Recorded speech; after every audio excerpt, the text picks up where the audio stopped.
میں اپنے محلے کے بچوں کو قرآن مجید پڑھایا کرتی تھی۔ انہی بچوں میں میرے پاس ایک بچی عظمیٰ بھی تھی، جو کہ تب میرے پاس قرآن مجید پڑھنے کے لیے آئی تھی جب اس کی عمر صرف 4 سال تھی۔ وہ بہت ہی روتی تھی، چڑچڑی تھی اور مجھے اس پر کافی سختی کرنا پڑتی تھی، اور سمجھ میں بھی نہیں آیا کرتا تھا کہ کیوں، کہ اپنے ماں باپ کی اکلوتی بچی تھی۔ مگر دھیرے دھیرے جیسے جیسے میں نے اسے پڑھانا شروع کیا تو خدا نے اس کا ذہن ایسا کھولا کہ بچی باقی سبھی بچوں سے پہلے میرے گھر میں آتی اور سب سے پہلے مجھے قرآن مجید کا سبق سنایا کرتی تھی۔ وہ بچی بے حد خوبصورت تھی اور میرے دل کو یوں بھا گئی کہ میں اسے بالکل اپنا ہی سمجھنے لگی تھی۔ اس نے باقی بچوں سے جلد ہی قرآن مجید سیکھا تھا۔ میں نے اسے نماز تک پڑھنا سکھائی تھی اور وہ میری ہر بات کو بڑے ہی دھیان سے سنا کرتی تھی۔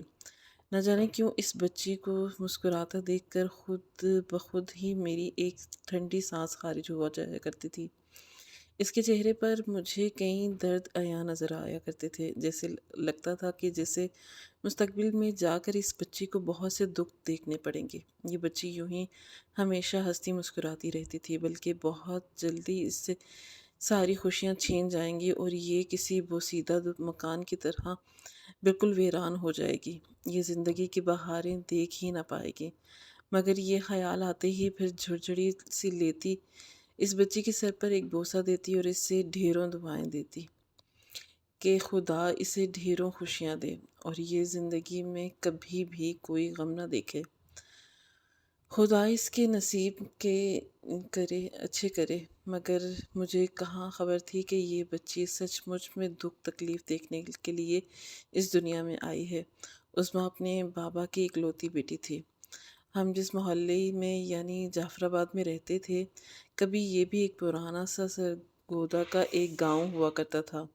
لوگ بڑے ہی مخلص تھے۔ شہری آبادی سے تو یہاں سے دور دور تک کوئی تعلق نہ تھا۔ ہر کوئی ایک ساتھ مل بانٹ کر رہتا ہے۔ ان کا گھر ہمارے گھر سے 2 گلی چھوڑ کر ہی تھا۔ اس کے بابا بھی چھوٹے سے ذمہ دار لوگ تھے، مویشی پال رکھے تھے اور یوں ہی ان کا گزر بسر ہوا کرتا تھا۔ عظمیٰ کی ماں تو سانولی سی رنگت کی تھی، مگر اس کے ابا بڑے ہی خوبصورت تھے۔ یہی وجہ تھی کہ عظمیٰ کو سارا حسن اس کے ابا سے ملا تھا۔ دھیرے دھیرے وقت گزرتا گیا۔ عظمیٰ نے گاؤں کے ہی ایک اسکول سے میٹرک تک تعلیم حاصل کی تھی۔ اس کے بعد آگے کالج تو اس علاقے سے بے حد دور تھے۔ عظمیٰ کے ابا تو سائیکل چلایا کرتے تھے، اتنے پیسے تھے نہیں کہ وہ کالجوں کی فیس بھرتے اور اسے روزانہ دور پڑھنے کے لیے بھیج دیا کرتے۔ کچھ تو اس معاشرے سے بھی بے حد ڈرتے تھے کہ کہیں کوئی اونچ نیچ ہو گئی تو آخر پتہ کیسے چلے گا۔ یہی سوچ کر انہوں نے اپنی بچی کو 10 جماعتیں ہی صرف پڑھائی تھیں، اور پھر گھر میں اماں اس کو گھرداری سکھانے لگیں۔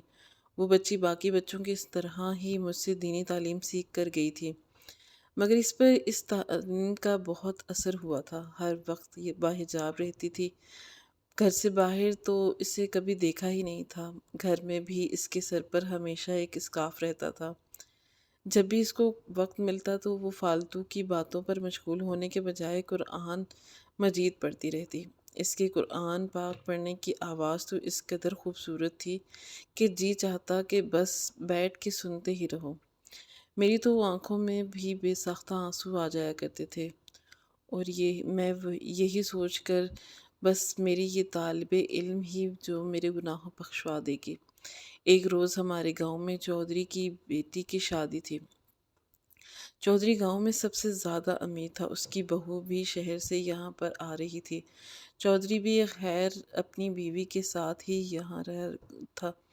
باقی اس کے بچے تو کوئی انگلینڈ تھا، کوئی دبئی میں شفٹ ہو چکا تھا۔ چودھری بھی کبھی یہاں تو کبھی اپنے بیٹوں کے پاس دوسرے ملک میں ہوا کرتا تھا، مگر شادی کی تیاری اس نے اپنے گاؤں کی بڑی سی حویلی میں ہی کی تھی۔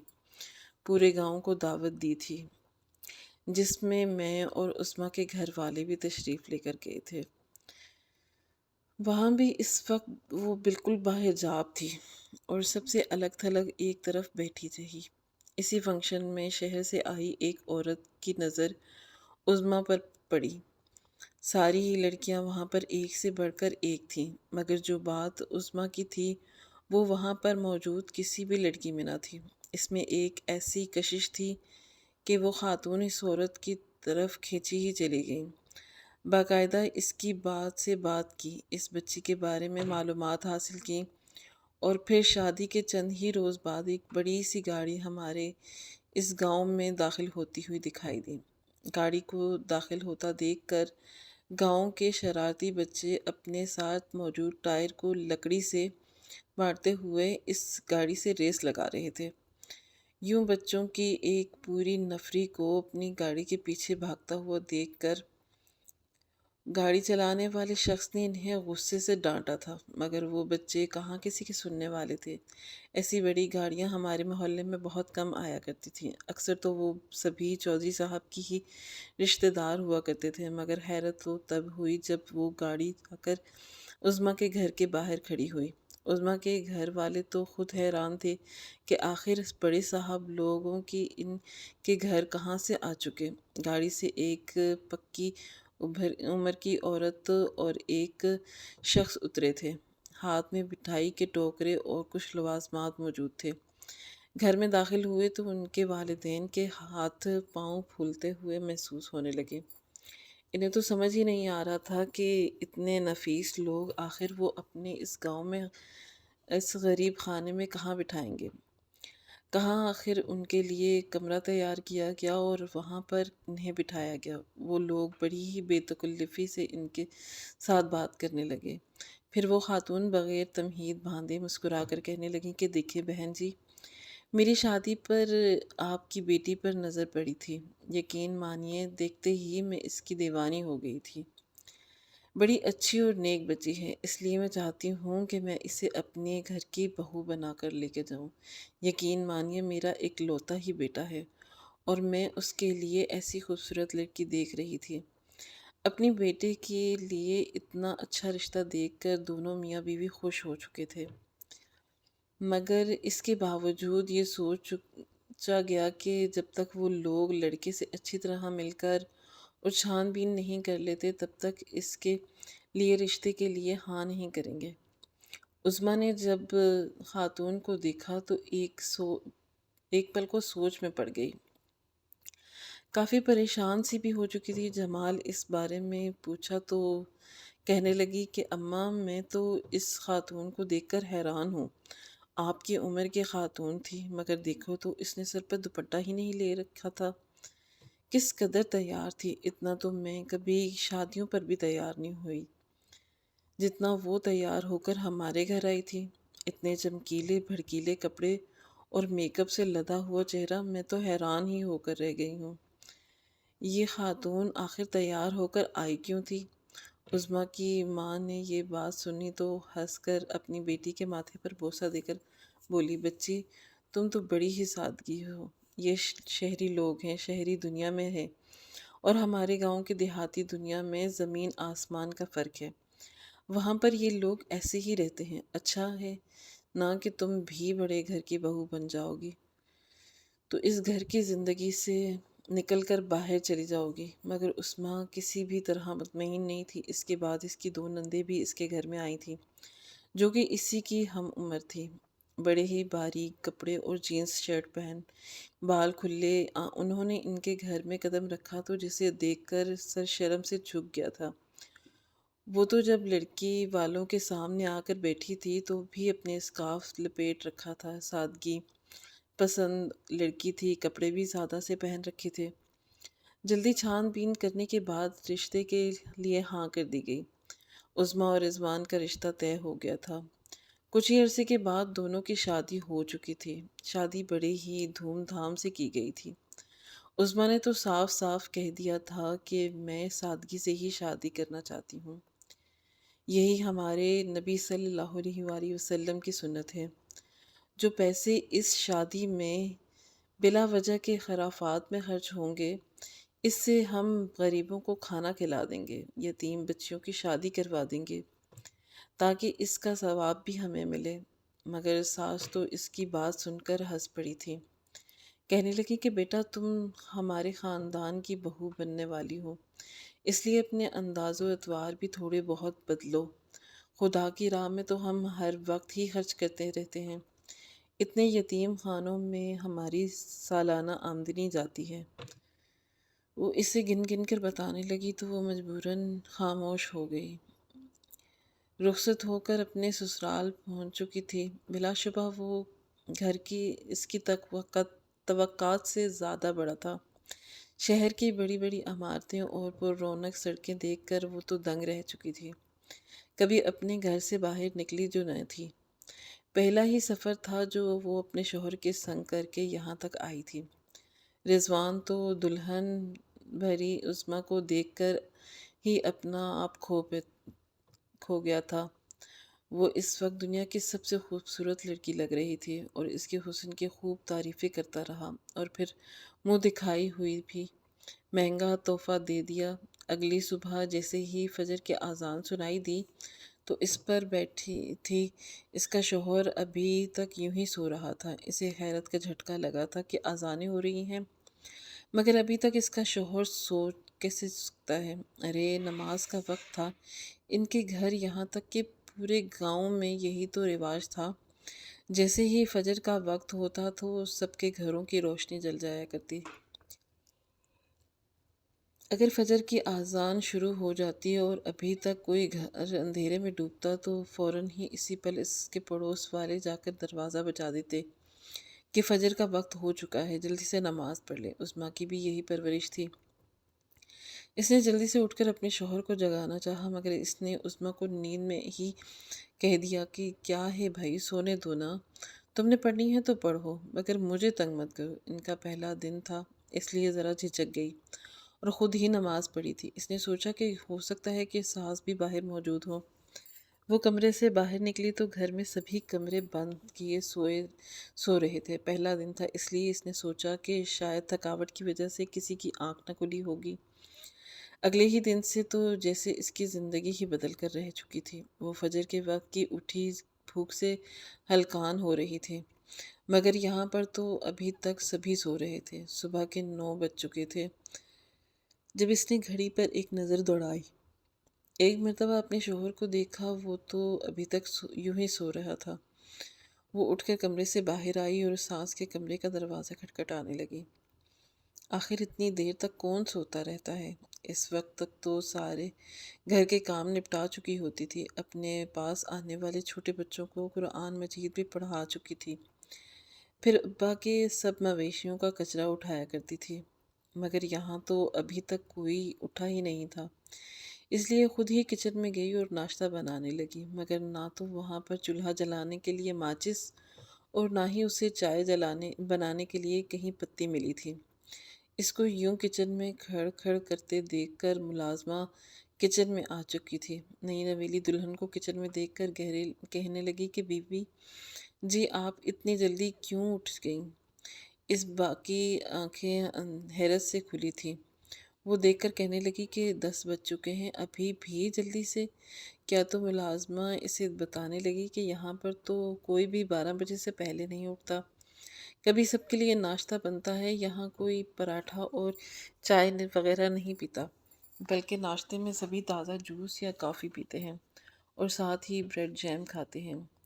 یہاں کے طور طریقے عظمیٰ کے لیے نت نئے تھے۔ کچھ ہی دیر بعد 12 بھی بج چکے تھے۔ تب تک تو بھوک سے اس کی حالت غیر ہو چکی تھی۔ اس کے سامنے بریڈ رکھا ہو گیا تو اس سے وہ کھایا ہی نہ گیا کیونکہ اس سے تو صبح ناشتے میں پراٹھا اور چائے کھانے کی عادت تھی۔ ہر وقت اسے سر لپیٹے دیکھ کر اب ساس بھی بات بات پر ٹوکنے لگ گئی تھی۔ کہنے لگیں کہ یہ کیا تم ہر وقت اپنے گرد دوپٹہ لپیٹ کر رکھتی ہو؟ ارے بھائی نئی نویلی دلہن ہو، لوگ تم سے ملنے کے لیے آتے ہیں۔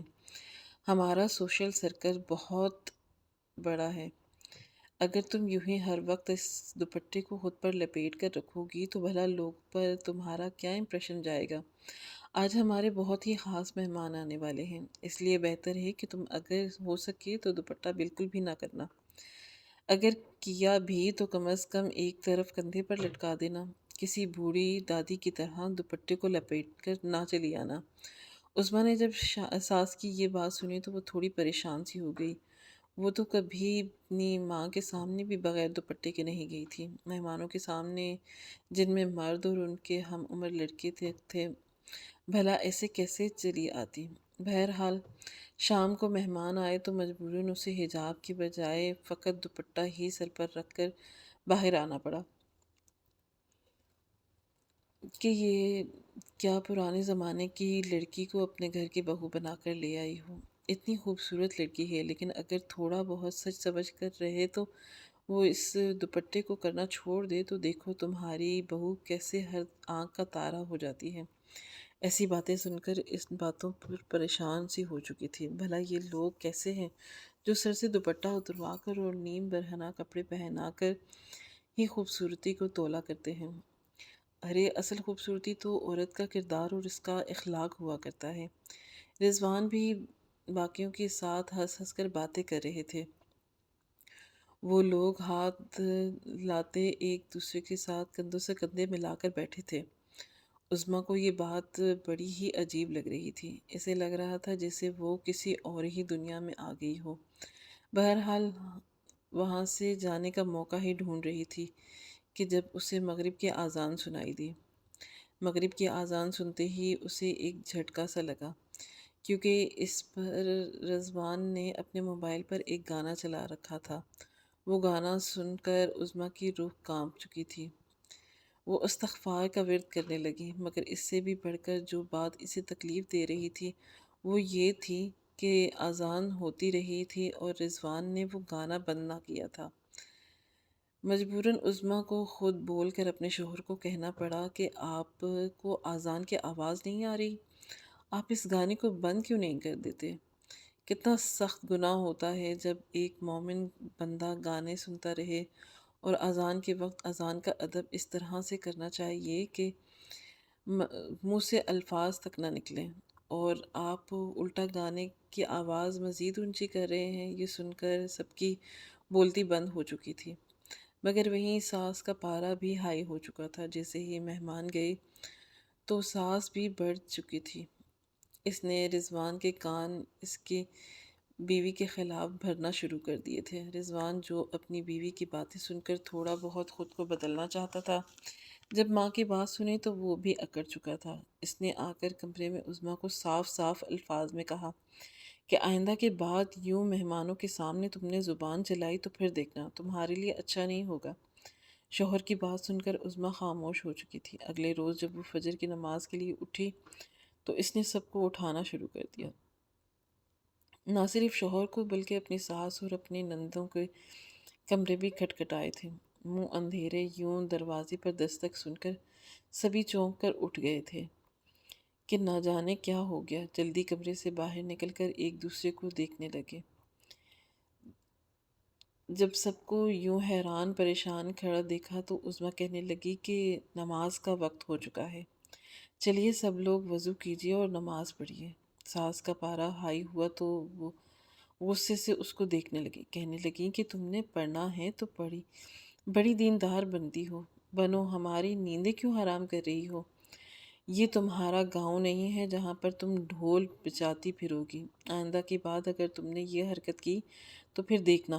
اس وقت تو وہ حیرت ہوئی تھی کہ آخر اس کی غلطی کیا تھی۔ اس نے تو نماز کے لیے اسے اٹھایا تھا۔ اگلے ہی صبح نن نے اسپیکر پر اونچی آواز میں گانے چلا دیے، جبکہ وہ وقت عظمیٰ کے قرآن مجید کی تلاوت کرنے کا تھا۔ وہ اپنے کمرے میں قرآن مجید کی تلاوت کر رہی تھی۔ جب گانے کی آواز سے اس کا دل لرز گیا، فوراً قرآن پاک کی بند کر کے وہ کمرے سے باہر نکل آئی اور نن سے کہنے لگی کہ میں قرآن مجید کی تلاوت کر رہی ہوں، تم یہ بند کر دو۔ تو وہ غصے سے کہنے لگی کہ بعد میں پڑھ لینا، فی الحال میرا اب موڈ گانا سننے کا ہے تو میں وہی سنوں گی۔ اس وقت کو تو حیرت ہوئی، اس کی آنکھوں میں آنسو آ چکے تھے۔ اس نے تو کبھی نہیں سوچا تھا کہ اس کی شادی اس گھر میں ہو سکتی ہے۔ وہ کمرے میں جا کر رونے لگی۔ سارا دن اس کا اداس گزرا تھا۔ شام کو جب رضوان گھر آیا اور اپنی خوبصورت سی بیوی کو روتے دیکھا تو وہ بھی اس سے سوال کرنے لگا کہ آخر ہوا کیا ہے، تم کیوں رو رہی ہو؟ آخر کیا وجہ بنی؟ اس نے جب اپنے شوہر کو اس کے بارے میں بتایا تو رضوان سانس خارج کر کے کہنے لگا کہ دیکھو، یہاں کوئی گاؤں کا ماحول نہیں ہے، ہم لوگ ماڈرن لوگ ہیں، آزاد خیال لوگ ہیں، اور یہاں پر یہ ہر وقت دین اور اسلام کی باتیں نہیں ہوتی، ہماری اور بھی مصروفیات ہیں۔ ٹھیک ہے ہم مسلمان ہیں، تو اب کیا ضروری ہے کہ ہم ہر وقت مصلی بچھا کر نماز پڑھتے رہیں یا قرآن مجید کی تلاوت ہی کرتے رہیں؟ تم یہ سب کچھ کیوں کرتی ہو؟ ٹھیک ہے مگر تم کسی اور کو ایسا کرنے پر مجبور نہیں کر سکتی۔ عظمیٰ نے جب یہ سنا تو اپنے شوہر کو اپنی بات پر قائل کرنے لگی، اچھی مثالیں دینے لگی، اسلام کے بارے میں بتانے لگی، مگر رضوان سے مزید اس کی تقریر برداشت نہیں ہوئی اور وہ ایک ہی جھٹکے میں عظمیٰ کو کئی تھپڑ مار چکا تھا۔ کہنے لگا کہ خبردار جو تم نے دوبارہ ایسی بات کہی تو۔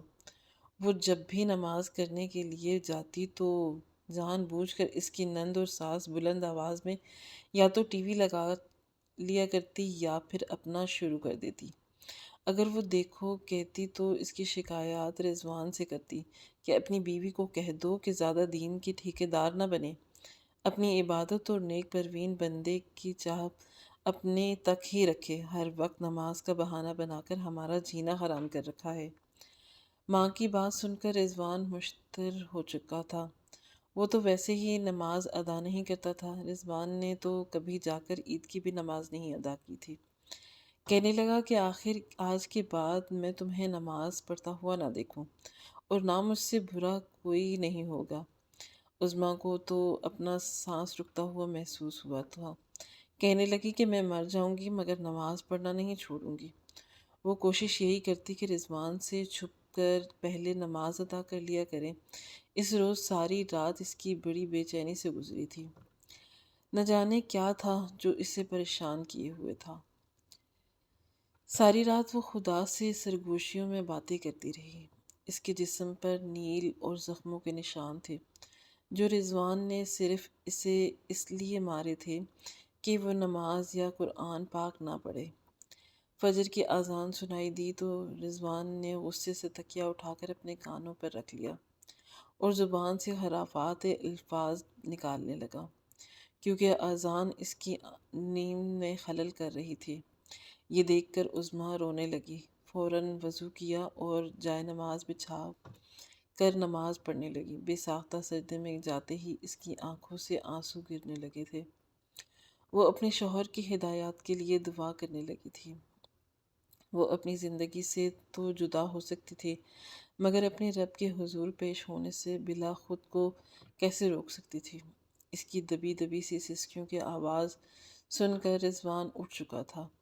جب اس نے عظمیٰ کو سجدے میں گرا دیکھا تو غصے سے مشتعل ہو چکا تھا۔ وہیں پڑا ہوا گلدان اٹھایا اور پوری قوت سے وہ عظمیٰ کے سر پر دے مارا۔ گلدان ٹوٹ چکا تھا اور اس کی کرچیاں اس کے آس پاس بکھر چکی تھیں، مگر اس قدر غصے میں تھا کہ وہ کتنے ہی بار گلدان اس کے سر پر مارتا رہا، یہاں تک کہ عظمیٰ بے ہوش ہو کر ایک طرف کو گر گئی۔ جب اسے احساس ہوا اور غصہ ٹھنڈا ہوا تو اس نے عظمیٰ کو ہلایا۔